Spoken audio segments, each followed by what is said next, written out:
Welcome and thanks for tuning in to the Victorian Aboriginal News Van Talks podcast. I'm your host, Charles Parkiner. Victorian Aboriginal News acknowledges and pays respect to traditional owners and custodians across Australia. We acknowledge the elders who have gone before, those who currently lead their communities, and those who will follow in years and generations to come. Today on the program, we're joined by Uncle Owen Butler, a Wiradjuri man and 44-year veteran of Fire Rescue Victoria. Now, as I may have mentioned before, we are going to be speaking to members of the various uniforms across Australia, Fire Rescue Victoria, Ambulance, Police, and of course the Armed Forces. But today it is up to Owen Butler to talk to us about life in Fire Rescue Victoria as an Aboriginal man. Unc, welcome to the program and thanks for joining me. Thank you, Uncle Charles. Pleasure to be here. Tell me, you joined 44 years ago, so 1980, if my maths, basic as it is, serves me right? That's correct, 4th of April, Good Friday. What made you want to join Fire Rescue Victoria to start with? If I can keep it short, I wasn't happy working in the bank. I've been a bank officer for 10 years and I felt like there was more I could do in community, and I actually worked part-time at a hotel. One of the clientele was someone I went to school with. He was in the pub 4 nights a week and he worked for the fire brigade, and I thought, can't be too bad. If you could afford to be in the pub. If you could be in the pub 4 nights a week and have a family. So that was one incentive why I joined the fire brigade, because I could see that it was a lucrative position to hold. The other was that one of my staff at the city branch, her father was an officer in the fire brigade, and he used to come and pick up that particular person every Friday night. Anyway, we had a conversation and he said to me, why don't you join the fire brigade? Did you ever stop for a second and think about, I'm going to be rushing into burning buildings, I'm going to have to be in positions of danger on an almost daily basis? And this is something that always fascinates me about the fireys. Uncle Charles, I was a very proactive person who was not suited to sitting behind a desk, being an office worker. I wanted to be outside. I wanted to be doing things. This provided an opportunity for me to do it. Okay. Now, when you joined Fire Rescue Victoria back in 1980, you had not commenced your journey along your identity and your journey as an Aboriginal man. That started a good 20 years later, according to our conversations. What was Fire Rescue Victoria like, though, when it came to being accepting of different nationalities? Because I know around about that time I was in the Army, and that was an incredibly racist organisation. What was it like in Fire Rescue Victoria, or MFB as it was then? The NMFB, when I first joined, there was very few multicultural members. I do recall there being in our recruit course there was a Lebanese person who no one would get on with. No one could get on with him. Was that a personality thing or because he was Lebanese? I put it down to both. It was called the camel driver. Right. Personally, throughout my lifetime, I have not had any issues with engaging with multicultural community. So I wasn't identifying back then. I did know I was Aboriginal, but I knew I'd be in a safe space if I did not identify. Was that a conscious decision on your part, not to identify? It was my life at that time. It's the life that my father had. It was the way I was brought up in the house, that there were no conversations about being First Nations. You also mentioned to me in a conversation we had earlier before this interview about an incident at one of the fire stations, and we probably shouldn't be talking about this, but we will because it's history and the truth, where you and your crew were called out to sort out the Aborigine problem. Tell us a bit about that. Yes, we had a fire call to the Housing Commission flats in Napier Street, Fitzroy. And how long ago was this, by the way? This was very early in my career, so we're This is in the looking at- 1980s. Yes, in the 1980s. I'd say around about 1982. Right. There was a problem where someone actually threw an item off one of the landings at the Housing Commission flats because back then there were no windows up to prevent anything from being, any rubbish being chucked over. But as it turned out, there were numerous items were thrown out at the fire brigade as we walked into the call. So following that altercation that we did on that occasion, the officer requested volunteers to return back to the Housing Commission flats to sort the problem out. What exactly was inherent within that request to go and sort out the problem? I was still very new to the brigade, so I didn't put my hand up, besides the fact it did involve Aboriginals. But I did not also put my hand up to say that this is wrong. But okay, well, that aside, and we can always look back on things we did or didn't do in our youth and curse ourselves. But in your mind, what was being asked for of those crew that were going back to sort out that problem? It was payback. There was a physical altercation that was going to occur with the Aboriginals. Did that happen, do you know? To my knowledge, yes, it did. What sort of impact do you think that had on you? Uncle Charles, unfortunately, back in those days, along with the way I was brought up, the way systemic racism is pretty much rampant right through everyone's life. It was seemed to be the norm. Par for the course. Yes. But things are very, very different nowadays, and we don't let people think that that's what the FRV is like nowadays, because you've spent the last, decade, I think, of your career as a multicultural liaison officer, maybe not that long, but you've been really working as part of the FRV in breaking down these barriers between the organisation and multicultural communities right across the northern part of Melbourne. When did that actually start for you? How long ago? Yeah. I can't give you a year, but if you want to work back 13 years. So that would have been back in 2011. Over those 13 years, what's that work involved? My role was to engage with early settlement in Melbourne, because we were metropolitan at that point in time. We weren't regional. Early settlement in Melbourne, which involved going out to all community groups already established, and also refugees and asylum seekers that were coming into Australia. What was the goal, though? What were you seeking to achieve? My role was it was an education role. It was about teaching people from First Nations fire safety within modern homes.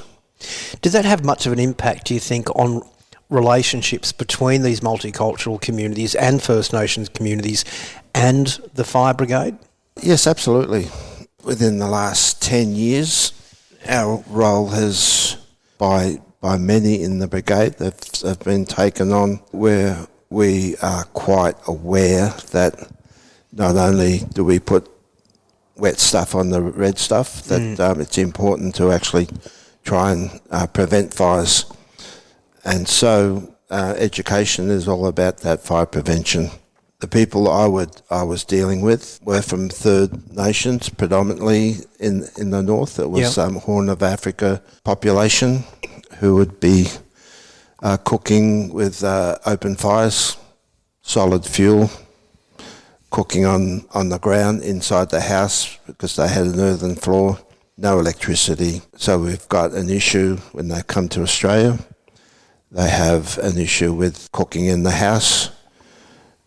And burning down houses if they're going to keep those practices going, obviously. Absolutely. There was no awareness of the dangers of their traditional cooking. But it was more than just education. It was also relationship building, wasn't it? You and I have had many conversations about this over the years.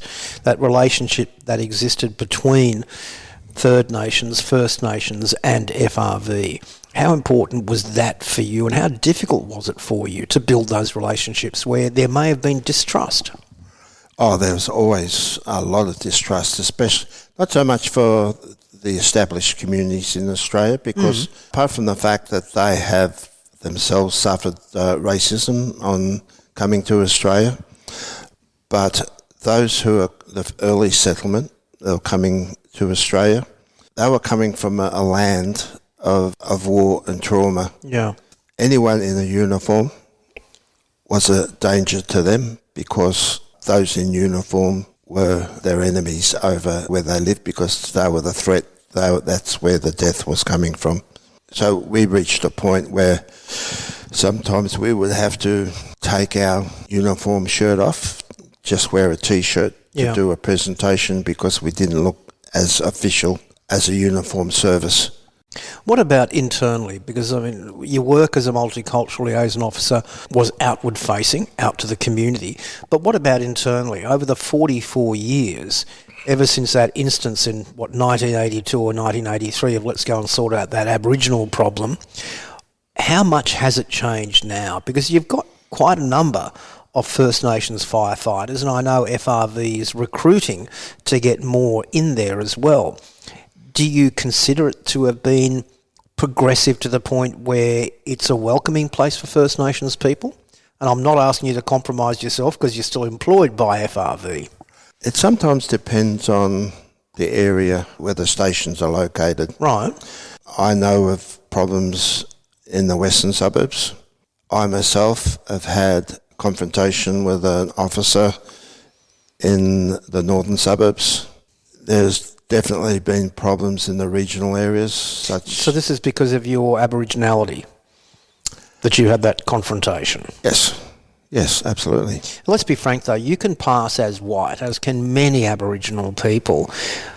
What was the basis of that confrontation? Was this something because of your social stand? Because I know you're a great supporter of the Voice to Parliament. You've always been a great supporter of treaty. Was it born of that?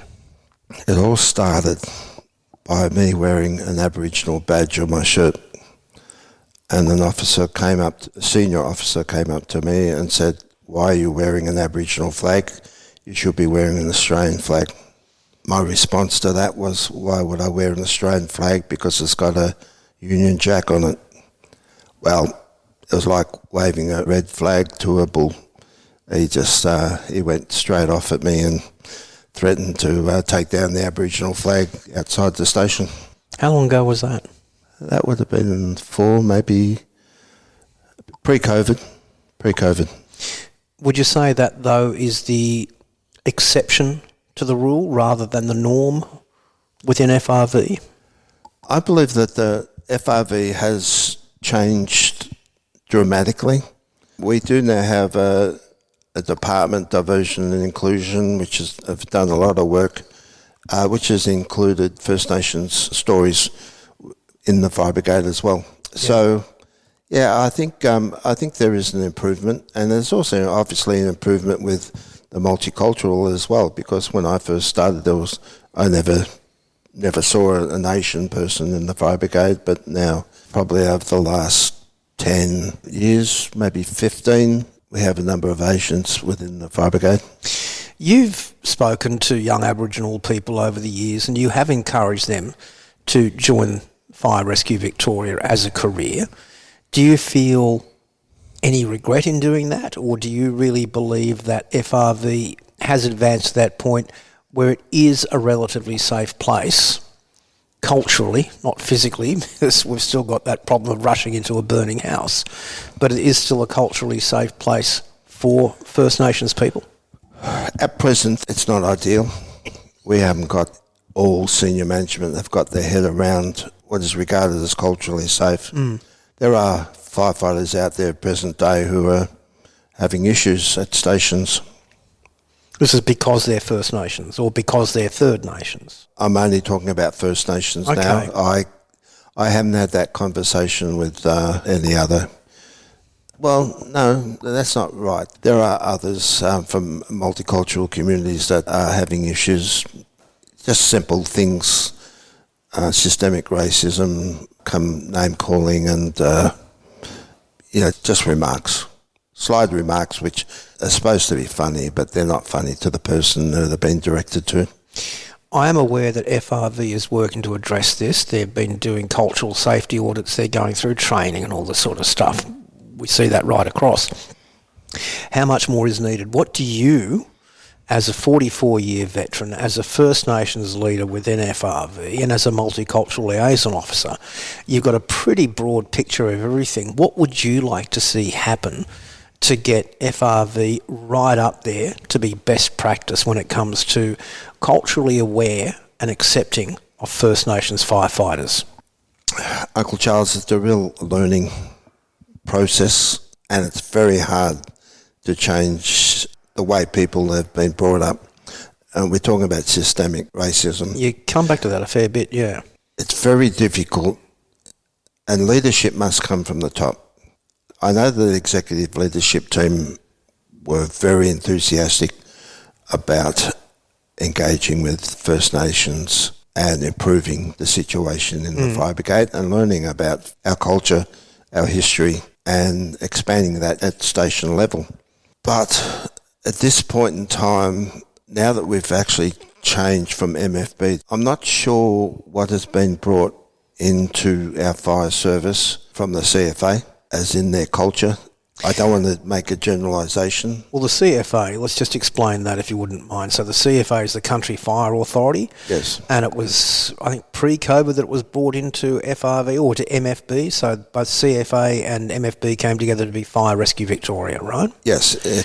What happened there was all the professional firefighters from the CFA came over to MFB and we amalgamated and it became FRV. So you're talking about, well, it seems to be what you're saying is there are two different cultures coming in. Yes, there is a different culture between the two fire services, and it hasn't been an easy transition. And when they first started the transition, they said it would be a 5-year period. I've got my doubts that it'll be fixed within 5 years. But what impact does this have on tolerance of First Nations? Well, the point I was trying to make was those within the old MFB, I knew those people. I don't know those who have come from the CFA, and I'm talking about senior management. Some of them are doing great work, but when I get back to the point that good management, good leadership comes from the top, and we have a transition of staff rolling over and into different roles, progressing in their career, and it's important that this cultural education to create a safe working place for First Nations people, it must be a continuation. So what you're saying, it appears to me that there's still a long way to go. Absolutely, and unfortunately, I'll get back to the old mantra, we have to train from up the top, down, but we also have to start recruit level up and build up, and those who are deemed to be a problem for First Nations and multicultural communities within the fire brigade, it will be a state of attrition that we just hope that eventually we'll have a good cohort of firefighters.